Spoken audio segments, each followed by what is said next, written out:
After God delivered the Israelites from Egypt through Moses, he led them toward the land he had promised to their ancestors, a land flowing with milk and honey. After many days of traveling through the wilderness, the Israelites reached the border of the promised land near a place called Kadesh. Then Moses did exactly what the Lord commanded. He sent 12 men, one leader from each tribe of Israel, to explore the land of Canaan. For 40 days, the spies traveled through the land.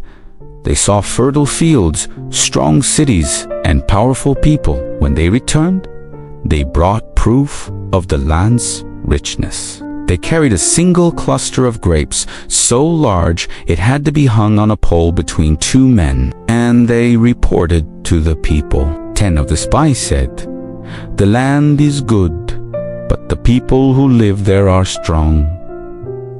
Their cities are large and fortified. We cannot attack them. They are stronger than we are." Fear spread quickly through the camp of Israel. But 2 spies, Joshua and Caleb, spoke differently. They said, "The land we pass through is exceedingly good. If the Lord is pleased with us, he will lead us into that land and give it to us." But the people refused to listen. That night, the entire community began to complain and cry. They said to Moses and Aaron, "Why is the Lord bringing us to this land only to let us fall by the sword? Would it not be better for us to return to Egypt?" They even talked about choosing a new leader and going back to slavery. When God heard their rebellion and lack of faith, his anger burned against them. Then the Lord spoke to Moses, "How long will these people treat me with contempt? How long will they refuse to believe in me, even after all the signs I have performed among them?" God had parted the Red Sea. He had provided manna from heaven. He had guided them with a pillar of cloud by day and fire by night. Yet the people still doubted him.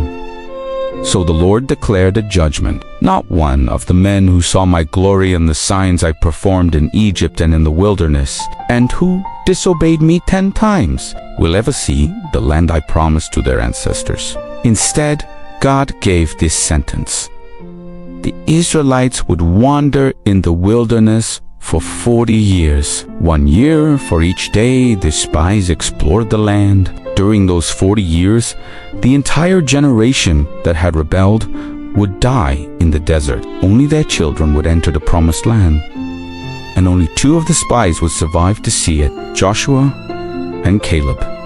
So the Israelites turned back into the wilderness. For 40 long years they wandered through deserts and barren lands. During that time, God still cared for them. He gave them manna to eat.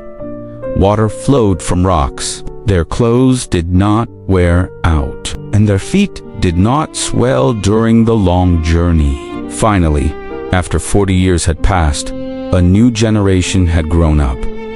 The old generation was gone. Then God prepared his people once again to enter the promised land. But this time, they would enter with faith. The Israelites wandered 40 years, not because God abandoned them, but because a generation chose fear instead of faith.